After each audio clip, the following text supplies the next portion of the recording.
प्रिय मित्रों, मैं आज भी बीकानेर से ही बोल रहा हूँ। 1971-2 के बाद शायद यह मेरा प्रथम इतना लंबा स्टे है अपने घर पर। नहीं तो अक्सर 2-3 दिन, 4 या 5 दिन का अधिकतम स्टे मेरा रहा। खैर, आज मुझे एक नेपाल के काठमांडू में 98-99 में यूनिफेम के द्वारा ऑर्गेनाइज्ड कॉन्फ्रेंस, जिसमें सभी सार्क देश और कुछ आगंतुक दूसरे देशों से भी बुलाए गए थे, आमंत्रित किए गए थे एक कॉन्फ्रेंस के निमित्त, उसकी याद आ रही थी। उस कॉन्फ्रेंस में करीबन 200-300 लोग होंगे। सार्क देशों के सभी लोग थे, इंक्लूडिंग पाकिस्तान, और कुछ यूरोप और यूएसए से भी लोग थे वहाँ पे। और इस कॉन्फ्रेंस का ध्येय था साउथ ईस्ट एशिया और फार ईस्ट के लिए गाइडलाइंस बनाना, औरतों पे अत्याचार रोकने के लिए। इसको कैसे रोका जाए, इस पे विचार विमर्श करके और कुछ गाइडलाइंस डेवलप करना था। ये स्वाल्टी जो होटल उस समय महाराजा का हुआ करता था, महाराजा ऑफ नेपाल का, उसमें ऑर्गेनाइज हुई थी। और सब सुविधाएं जो एक 5 स्टार की रहने की, खाने पीने के सभी होते हैं, वो वहाँ पे दे गए थे। सबको एक डबल रूम अलॉट किया गया था। और मेरे रूममेट्स जो उसमें थे, वो मालदीव्स के सुप्रीम कोर्ट के जज थे। हम दोनों ने वो एक रूम शेयर किया था, 2 बेड का। बहुत ही अत्यधिक उत्साह से सभी लोग एकत्र हुए थे।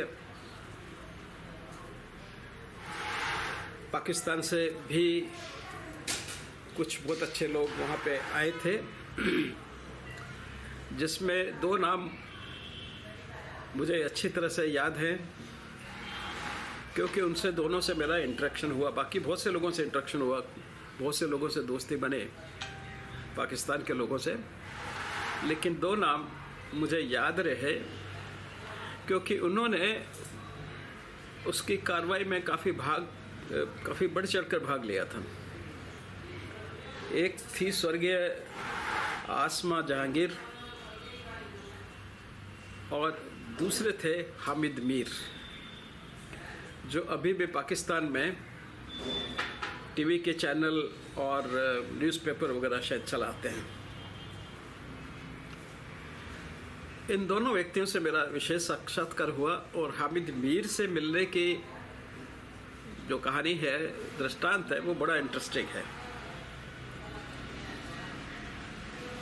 मैं करीब उस वक्त 51-52 साल का रहा हूँगा। हामिद मीर काफ़ी यंग थे और मैंने नोट किया कि वो मेरी तरफ बड़े ध्यान से देख रहे हैं।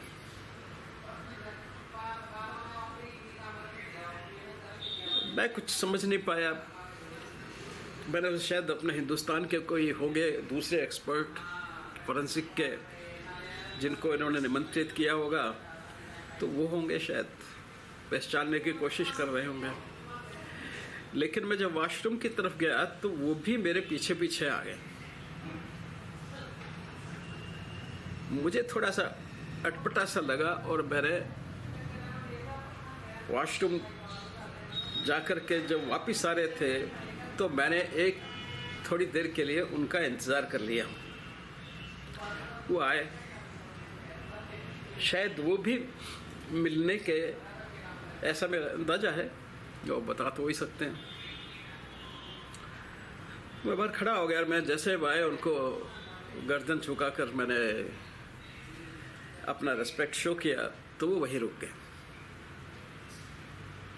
और वो मुझे कहने लगे कि मैं आपको बहुत देर से ऑब्जर्व कर रहा था और देख रहा था, और मैं आपसे ये जानना चाहता हूं कि आप कोई ब्राह्मणा के तो नहीं है।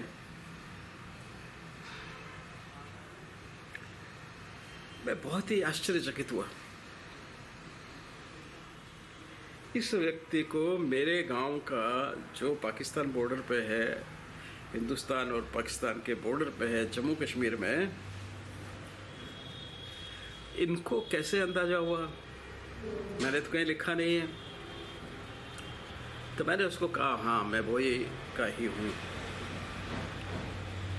तो बोले बस मैं यही कंफर्म करना चाहता था। फिर उन्होंने बताई कहानी कि मेरे एक टीचर थे, अध्यापक थे, जो उनको शायद ट्यूशन पढ़ाया करते थे।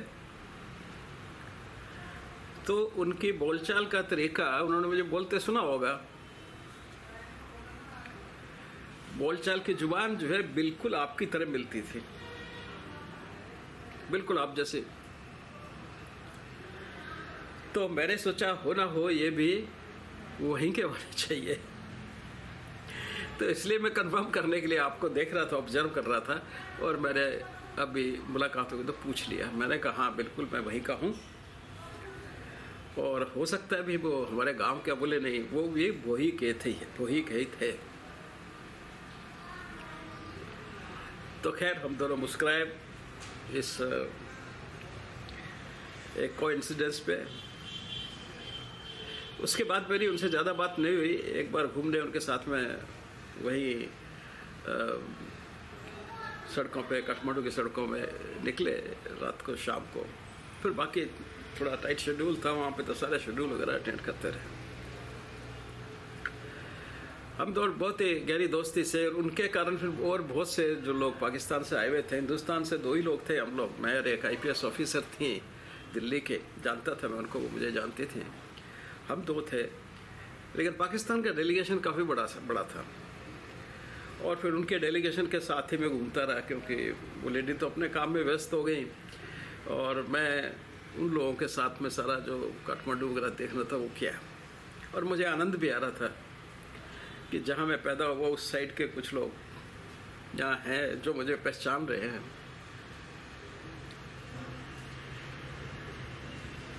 उसके बाद कभी मैंने संपर्क करने की किसी से कोशिश नहीं की, और कोई ऐसा काम बना भी नहीं कि संपर्क करने के हो। हालांकि मेरे गांव के लोग जो हैं मेरे काफ़ी संपर्क में आए, हम लोगों की फेसबुक पे और सब पे काफ़ी वार्तालाप भी होती रही।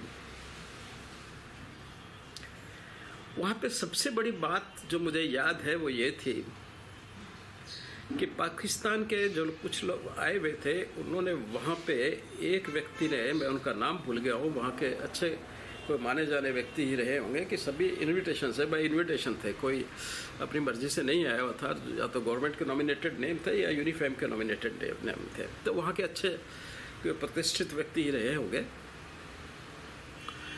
तो वो अपने बच्चे के स्कूल का कायदा लेकर के आए थे, और उन्होंने बताया कि कायदे में जो फ़ोटो वगैरह लगे हुए थे, हिंदू जैसे सिखाना है तो हिंदू कौन है, तो एक बड़े ब्रूटल से सरदार की फ़ोटो उसमें लगी हुई थी।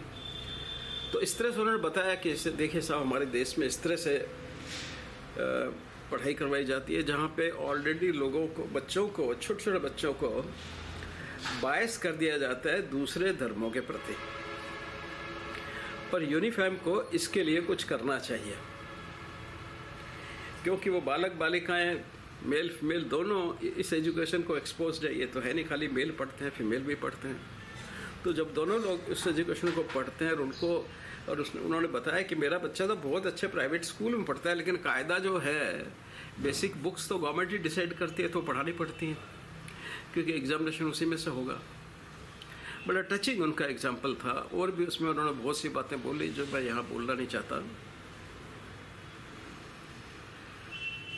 ये उस वक्त इस तरह का आभास मुझे हुआ, और बाकी लोगों ने भी जब शाम को घूम रहे थे तो कुछ इस तरह का एहसास दिया कि सब हमारे यहाँ ये व्यवस्था थोड़ी ठीक नहीं है, कि आपके यहाँ भी ऐसा है? कि मैंने कहा हमारे यहाँ तो ऐसा कुछ है नहीं। मैं ये बात आज इसलिए कह रहा हूँ, नफरतों के बीज इतिहास में देखते हैं। वैदिक पीरियड में भी वार बिटवीन 10 किंग्स तो मशहूर है। उसके बाद महाभारत का, उसके बाद रामचरितमानस, रावण और राम का युद्ध, और फिर महाभारत का युद्ध, जो सारे युद्ध बड़े विनाशकारी थे अपने समय के। 10 राजाओं का, क्योंकि 10 राजाओं ने उस वक्त भाग लिया था एक युद्ध में, तो निश्चित रूप से वैदिक पीरियड में तो वो भी कोई छोटा मोटा युद्ध तो नहीं रहा होगा। यानी कि समय समय पे हमारी जो सभ्यता है, जो इंसानियत है या इंसान है, वह एक युद्ध लड़ते रहते हैं। युद्ध कभी खत्म नहीं हुआ। शायद इसीलिए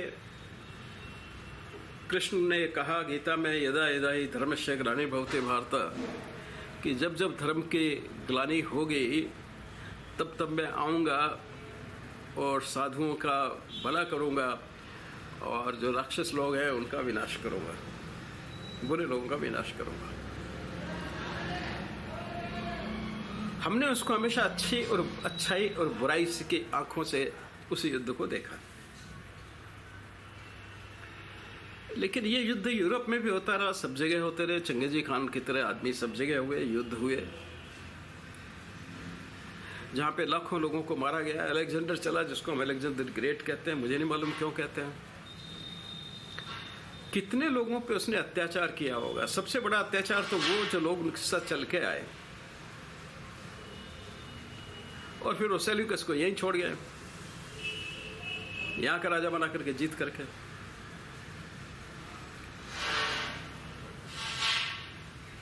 कहने का तात्पर्य ये इंसान की फितरत है कि वो आपस में लड़ता झगड़ता रहता है,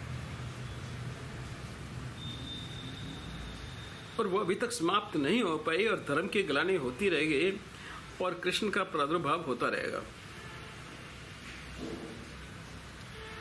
द्वितीय विश्व युद्ध हमारा लास्ट विनाशक युद्ध था, जो बहुत बड़े स्केल पे था, जो हम कह सकते हैं कि वार ऑफ 10 किंग्स की तरह, वैदिक पीरियड के 10 किंग्स के वार की तरह ही रहा होगा, क्योंकि उस वक्त 10 ही राजा रहे होंगे इस भूभाग में। आज तो बहुत कंट्रीज हैं, बहुत लोग हैं, और आने जाने का साधन बहुत आसान है, जुड़ने का साधन बहुत आसान है। इस इंफॉर्मेशन टेक्नोलॉजी के युग में सारा विश्व ही उसमें किसी भी एक काम में इन्वॉल्व रहता है। इस युद्ध को देखते हुए ही द्वितीय वर्ष में जो सुप्रीम कमांडर थे आइजनहावर, जो बाद में यूएसए के प्रेसिडेंट भी बने,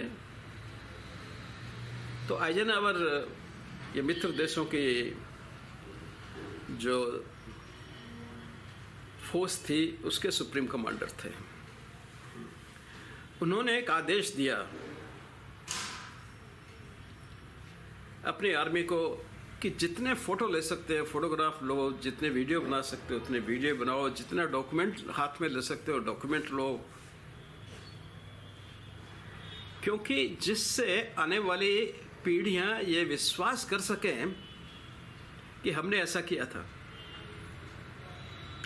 वो कल्पना कर रहे थे कि आने वाले समय में आने वाली पीढ़ियां शायद हमको माफ़ नहीं करेंगी, और जब वो इस युद्ध की कल्पना करेंगे तो वो कहेंगे ऐसा संभव ही नहीं है। जैसे आज बहुत से लोग कहते हैं महाभारत संभव नहीं है, या रामचरितमानस की लड़ाई जो है संभव नहीं है, वो वानर कैसे लड़ सकते हैं। तो लोग भी इस तरह से विश्वास नहीं करेंगे कि हमने ऐसा घटिया काम किया, इतने लाखों लोगों को, millions of the people we killed without any purpose, कि ना बिना किसी मतलब के हमने इतने जवान लोगों को मौत के घाट उतार दिया। इसको आने वाली पीढ़ियां विश्वास नहीं कर पाएंगी। इसलिए तुम जितने ज़्यादा साक्ष्य हो सकते हैं फोटोग्राफ में या वीडियोग्राफ में या डॉक्यूमेंटेशन में, उनको इकट्ठा करो या उनको क्रिएट करो, जिससे कि आने वाली पीढ़ियां ये विश्वास कर सकें कि युद्ध का परिणाम ये होता है, इसलिए हमें नहीं लड़ना है। शायद उनका यह एक ध्येय रहा होगा कि जब भी वो कुछ उनमें उद्वेग आए तो वो इन सब को देख करके, इस सब को याद करके और युद्ध से घबरा जाएं। इसलिए उन्होंने कहा कि जितने से जितने साक्ष्य इकट्ठे हो सकते हैं, क्योंकि आदमी कुछ सालों बाद विश्वास नहीं कर सकता कि हम इतने ब्रूटल थे, हमने इतना ब्रूटल काम किया है, इसलिए युद्ध मत करो। लेकिन ऐसा हुआ नहीं। हिरोशिमा नागासाकी सब होने के बावजूद भी सेकेंड वर्ल्ड वॉर के बाद तो युद्ध तो नहीं रुका। वियतनाम में, फॉरेस्ट में उधर चलता रहा। पाकिस्तान भी हमसे 4-5 युद्ध लड़ चुका है। चाइना ने हमारे तिब्बत को पूरा हड़प कर लिया, जो खुद अपने आप को बुद्धिस्ट माना जाता था। तो ये जो प्रवृत्ति व्यक्ति की है, उससे संघर्ष हमेशा चलता है। अब वो प्रवृत्ति किसी न किसी रूप में जागृत होती है, चाहे चंगेज खान के रूप में जागृत हो गई, जहाँ पे जिसका सिर्फ इसलिए उद्देश्य था कि मैं जितना उस समय का दुनिया है उसको कब्जे में कर लूँ, चाहे अलेक्जेंडर की तरह जिसका भी यही उद्देश्य था कि जितनी दुनिया है मैं उसको कब्जे में कर लूँ, उस पर शासन कर लूँ। तो ऐसी आकांक्षा वाले व्यक्ति और विश्वास, वो विश्वास धर्म के रूप में हो सकते हैं, पॉलिटिकल संगठन के रूप में हो सकते हैं, वो रेशियल सुप्रीमेसी के रूप में हो सकते हैं, और सांस्कृतिक श्रेष्ठता के रूप में भी हो सकते हैं। एक संस्कृति समझे कि हम बिल्कुल पूर्ण हैं, संपूर्ण हैं, हमसे बेटर कोई नहीं, इसलिए दुनिया को, सबको इसी को फॉलो करना चाहिए। या कोई धर्म ऐसा समझे कि सब हमारा धर्म तो फाइनल है, अब सबको इसी धर्म को फाइनल, इसी को फॉलो करना चाहिए, ये एक रास्ता है भगवान तक जाने का। अरे यार, भगवान तक किसने देखा है? पहले तो तुमको मरना पड़ेगा, उसके बाद जाओगे। अरे मोक्ष तो मरे से प्राप्त होगा ना, जिंदे से तो मोक्ष प्राप्त नहीं होगा। वो जो 72 हो रहे हैं, जो कुछ भी है, मैं नहीं जानता क्या क्या है वहां पे, लेकिन वो सब तो मरने के बाद ही मिलेगा ना। तो जब तक तुम जिंदा हो तब तक की चिंता तुम क्यों नहीं करते? तुम नहीं करते। मैं ये सब फोटोग्राफ जो आपको यहाँ दिखा रहा हूँ, उसका तात्पर्य यही है, एकमात्र यही है कि युद्ध के और व्यक्ति कितना क्रूर हो सकता है। यहाँ देख रहे हैं कैसे लाशों को डील किया जा रहा है, कैसे लोगों को स्टारवेशन से मारा, कैसे लोगों को गैस चैम्बर्स में डाल के मारा सेकेंड वर्ल्ड वॉर में। चीज तो वही रहती है, लेकिन पॉलिटिकल नेम जो है या व्यवस्था के नाम जो है वो बदलते रहते हैं। तो उसी तरह से जिसको कोई डिनाई नहीं कर सकता कि इजराइल या यहूदी दुनिया की सबसे पुरानी सभ्यताओं में अगर कोई है तो यहूदियों की सभ्यता है, यहूदियों की बाइबल है, जो शायद हमारे वैदिक पीरियड के कॉन्टेम्परेरी होगी, और उनकी लैंग्वेज भी हमारी संस्कृत के कॉन्टेम्परेरी ज्यू जो है, हिब्रू जो है, वो भी हमारी संस्कृत के कॉन्टेम्परेरी लैंग्वेज है। इतने वर्षों का पुराना इतिहास लेकर के बैठे हुए लोग, और ठीक है उस जगह पे उनके जैसे हमारे अभी आते रहे। अरे कितने लोग नहीं आए और कितने सालों तक नहीं रह गए। अरे ग्रीक ही राज कर गए हम पे 400-500 साल, तो 500-600 साल, तो मुगल तो 800 साल तक हमारे धर्मराज में बैठे रहे। तो इसका मतलब क्या उनको हो गया क्या? नहीं, कि है तो हमारा भी, तुम्हारे आके हम घर में आके ज़बरदस्ती रह करके कमरे वमरे कब्जे करके कुछ दिन रह लिए, फिर बाद में मौका लगा तो हमने धक्का दे दिया, निकाल दिया तुम्हारे को। तो वही वैसा ही वहाँ हुआ। तो वो जूस का इजराइल है, वो तो बाइबल में भी लिखा है, शायद कुरान में भी लिखा होगा और न्यू टेस्टामेंट में भी लिखा होगा कि उनके दो बेटे जो थे यहूदी, यहोवा से यहूदी बने और इजराइल से, इजराइल का नाम रखा गया उनकी कंट्री का। तो इतने पुराने सच को तुम क्यों झुठलाना चाहते हो? क्या मिलेगा उससे झुठला करके उसको? एक घड़ंत कहानी कह दी किसी ने, मेरे घर की छत के ऊपर से अगर कोई हेलीपैड रख करके कहीं चला गया और कोई संधि करके आ गया, फिर वो कहे कि हाँ ये घर मेरा ही है, बिकॉज आपका ऊपर से हेलीपैड मेरा उड़ा था। तो वहाँ से अगर किसी दूसरी कंट्री के किसी संत ने आकर के कुछ अपना साधना वादना की या कुछ और किया, तो उससे वो उसका हो गया, ये तो नहीं है। तो यहूदियों का अधिकार तो कोई खत्म वहां से कर नहीं सकता, लेकिन फिर भी है। दूसरा जो है वो टॉलरेशन तो होगा नहीं, जब टॉलरेशन नहीं है तो वार होगा, वार हो चुका है।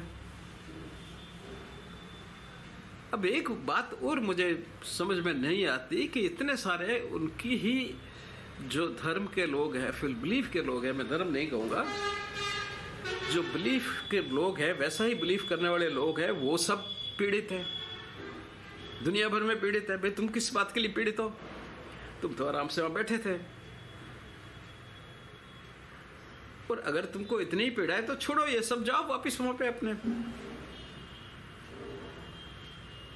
भाई ऐसी जगह पे क्यों रहना है जहां पे आपकी आस्था पे आघात हो रहा है और आप अपनी खुश महसूस नहीं कर रहे हैं? नहीं, लेकिन शायद आप दोनों दुनिया का मजा उठाना चाहते हैं, उनको कब्जे में लेना चाहते हैं। ये विचार मेरे मन में इसलिए है कि अभी मैं लंदन की कुछ न्यूज़ पढ़ रहा था, वहाँ से तो पता चला कि 3 लाख लोगों ने कल प्रोटेस्ट किया वहाँ पे एक पर्टिकुलर ग्रुप के फेवर में, जिसको वो बिलोंग करते हैं। भाई ये क्या है? तो ये मानसिकता अगर फैलती गई तो मुझे वही कृष्ण का याद आता है कि यदा यदा धर्मस्य च ग्लानिर्भवते भारत, कि जो हमारी मान्यता है, इंसानियत है, उसकी ग्लानि हो रही है, वो समाप्त हो रही है। दुर्योधन आ चुका है और वो अपनी बात को सच्चा मान करके और उसको फॉलो कर रहा है और दूसरों को मजबूर कर रहा है कि नहीं, मैं तो नहीं मानूंगा किसी भी हालत में, तुमको इन टोटो मेरी बात माननी है। दुर्योधन की प्रॉब्लम क्या थी? अरे उसको कहा तुम 5 गांव दे दो, कृष्ण ने कहा हम 5 गांव में गुजारा कर लेंगे। नहीं, वो भी नहीं देंगे। इरेडिकेशन, हम तो पांडवों का इरेडिकेट करेंगे, खत्म करेंगे इनको, यहाँ से समाप्त करेंगे। अरे यहूदी रह रहे, तुम्हें दिक्कत क्या है? पर नहीं, वो तो बचपन से सीखा है यहूदी गलत है? उस हिसाब से तो श्रीलंका वाले हमारे दुश्मन हो गए कि हमारे राम ने श्रीलंका से लड़ाई की थी। तो अब हम कहें जिन्हें श्रीलंकन जो है वो गलत है, क्योंकि भगवान राम से उन्होंने सीता को उठा के ले गए थे, इसलिए वो सब। ये बकवास है।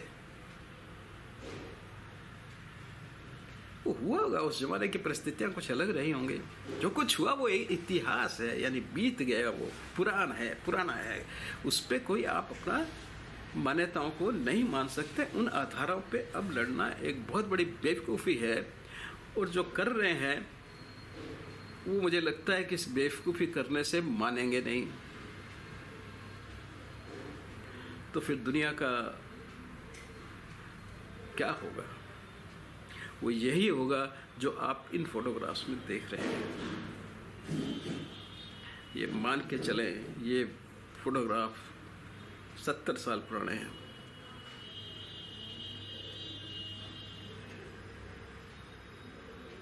छिहत्तर साल पुराने रादर।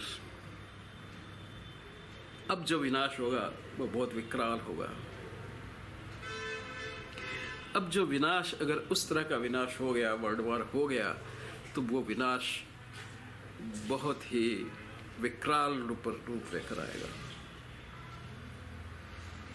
वो सेकेंड वर्ल्ड वॉर जिसकी आप याद नहीं करना चाहते, जिसके बाद आपने यूएनओ बनाया, तो इसी धर्म को फाइनल, इसी को फॉलो करना चाहिए। यही एक रास्ता है भगवान तक जाने का। अरे यार, भगवान तक किसने देखा है? पहले तो तुमको मरना पड़ेगा, उसके बाद जाओगे। अरे मोक्ष तो मरे से प्राप्त होगा ना, जिंदे से तो मोक्ष प्राप्त नहीं होगा। वो जो 72 हो रहे हैं, जो कुछ भी है, मैं नहीं जानता क्या क्या है वहाँ पे, लेकिन वो सब तो मरने के बाद ही मिलेगा ना।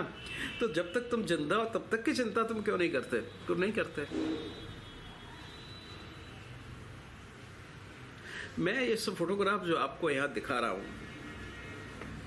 उसका तात्पर्य यही है, एकमात्र यही है कि युद्ध के और व्यक्ति कितना क्रूर हो सकता है।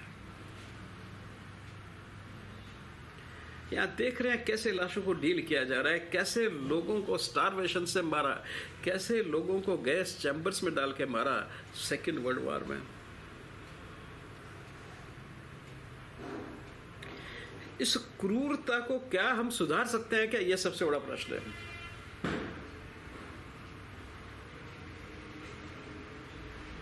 और ये सबसे बड़ा प्रश्न सब आप लोगों को अपने आप को पूछना होगा। और उसमें भी आज की परिस्थिति जो खड़ी हुई है, सेकेंड वर्ल्ड वॉर में कुछ और परिस्थितियां थी, महाभारत में कुछ और परिस्थितियां थी, रामचरितमानस में कुछ और परिस्थितियां थी, पर आज की जो परिस्थिति खड़ी है वो बहुत ही बड़ी विचित्र है। वहां एक ग्रुप इंसानों का कह रहा है कि हम परफेक्ट हैं, सिर्फ हम ही परफेक्ट हैं और हमें मानने, हमारे रास्ते पर चलने वाले ही परफेक्ट हैं, बाकी सारी दुनिया इम्परफेक्ट है। इम्परफेक्ट ही नहीं, उनको को रहने का अधिकार नहीं है। क्यों? कि वो जिस बात पे हम श्रद्धा करते हैं, विश्वास करते हैं, उस पे नहीं करते, इसलिए उनको कोई रहने का अधिकार नहीं है। अब इस भावना से वो सारी दुनिया की नजरों को देख रहे हैं, ऐसा प्रतीत होता है। उनके कहने से, उनकी किताबों से, उनके वचनों से, कर्मों से ये प्रतीत होता है। नहीं तो क्या है भाई? पैलेस्टीनियन तो एक जगह का नाम है, जैसे हम कहें कश्मीर। तो कश्मीर जो ओरिजिनल कश्मीर का नाम था, वो तो सारा कुछ इन्वॉल्व करके चलता था। उसमें श्रीनगर भी था, उसमें जम्मू भी था, इवन सियालकोट तक था। वो तो इधर शकरगढ़ और उधर सियालकोट और उधर मुजफ्फराबाद के आगे से रावलपिंडी तक। तो ओरिजिनल कश्मीर तो वो था 1843 से पहले, बेचने से पहले। आप पुराना नक्शा देखिएगा, 1843 गुलाब सिंह डोगरा को जब बेचा उससे पहले तो वो सारा कश्मीर था। लेकिन जम्मू जब उन्होंने अपनी कैपिटल बना तो जम्मू ऐड कर दिया गया। उन्होंने अपनी कैपिटल जम्मू रखी, प्लेन में थी, नीचे थी, फर्टाइल एरिया सारा नीचे था, तो उन्होंने उसको रखा, कश्मीर में रखा। 6 महीने वो रखा, 6 महीने वो, तो ऐड हो गया जम्मू कश्मीर। वो वकी कश्मीर ही था। Jammu Kashmir is a artificial name. मैं एक बार पेइंग गेस्ट के रूप में इधर कनाडा में पेंटागुएशन एक जगह है, वहाँ पे ठहरा था। तो उस घर की जो लेडी थी वो एक ग्लोब उठा लाई जो उनके फादर के टाइम का था, यानी कि सम टाइम्स 1840 के आसपास का होगा। तो उसमें उन्होंने मेरे को बताया, जैसे मैंने एक बताया कि मैं जम्मू का हूँ ओरिजिनली, तो वो ग्लोब ले आई तो दिखाया। अच्छा, तो उसमें जम्मू नहीं लिखा हुआ, जम्बू लिखा हुआ था, जम्बू, और वो सारा एरिया कश्मीर दिखाया हुआ था, अप टू सियालकोट। तो बोले ये कश्मीर है आपका? मैंने कहा यही है। बोले ओके। मैंने कहा लेकिन अब ये नक्शा नहीं है, अब ये जम्मू कश्मीर हो गया इसका नाम। बार में जिसको वो बिलोंग करते हैं, भाई ये क्या है? तो ये मानसिकता अगर फैलती गई तो मुझे वही कृष्ण का याद आता है कि यदा यदा धर्मस्य च ग्लानिर्भवते भारत, कि जो हमारी मान्यता है, इंसानियत है, उसकी ग्लानि हो रही है, वो समाप्त हो रही है। दुर्योधन आ चुका है और वो अपनी बात को सच्चा मान करके और उसको फॉलो कर रहा है और दूसरों को मजबूर कर रहा है कि नहीं, मैं तो नहीं मानूंगा किसी भी हालत में, तुमको इन टोटो मेरी बात माननी है। दुर्योधन की प्रॉब्लम क्या थी?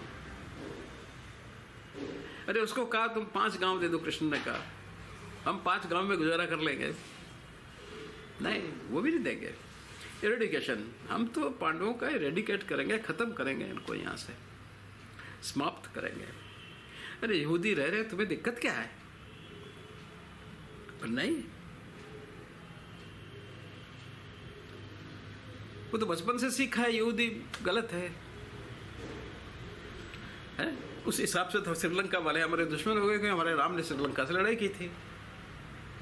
तो अब हम कहें जिन्हें श्रीलंकन जो है वो गलत है, क्योंकि भगवान राम से उन्होंने सीता को उठा के ले गए थे, इसलिए वो सब, ये बकवास है। वो हुआ होगा, उस जमाने की परिस्थितियां कुछ अलग रही होंगी।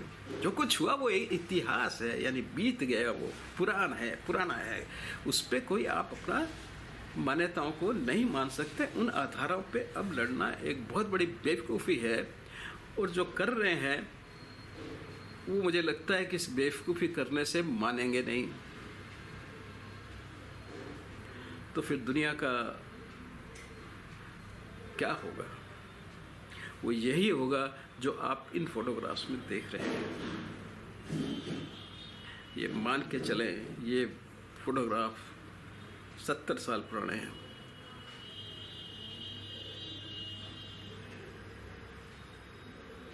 छिहत्तर साल पुराने आदर्श। अब जो विनाश होगा वो बहुत विकराल होगा। अब जो विनाश, अगर उस तरह का विनाश हो गया, वर्ल्ड वॉर हो गया, तो वो विनाश बहुत ही विकराल रूप लेकर आएगा। वो सेकेंड वर्ल्ड वॉर जिसकी आप याद नहीं करना चाहते, जिसके बाद आपने यूएनओ बनाया,